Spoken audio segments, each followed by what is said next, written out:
Assalamualaikum guys. Kita jumpa lagi. Kisah kali ini pasal apa? Pasal jodoh lagi lah. Kan sebenarnya kalau kita cerita pasal jodoh suami isteri kan, Allah tak janji lah jodoh tu berkekalan sampai kita mati kan. Tak janji jodoh tu berkekalan hingga ke jannah.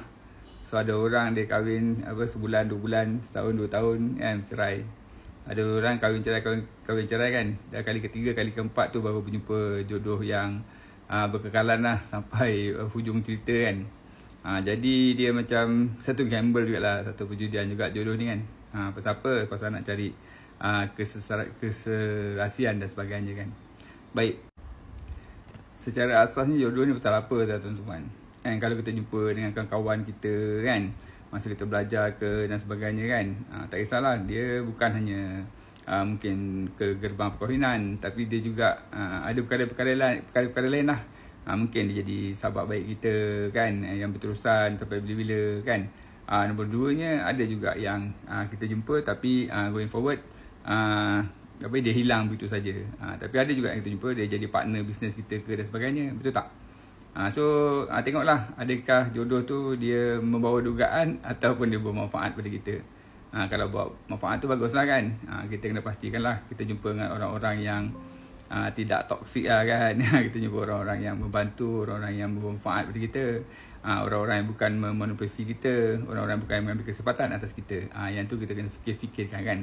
Sebab apa, FY sendiri dah lalu kan, jumpa kawan dulu masa ambil diploma investment kan. Lepas tu 15 tahun kemudian jumpa, rupanya kami ada deal dalam bisnes kan. Alhamdulillah. Lepas tu ada yang saya FY jumpa, dia orang jadi FY staff kan, macam Ramzi, Jehan, Nana kan. Dia membantu FY dalam menjalankan perniagaan remiser yang FY jalankan kan. Alhamdulillah.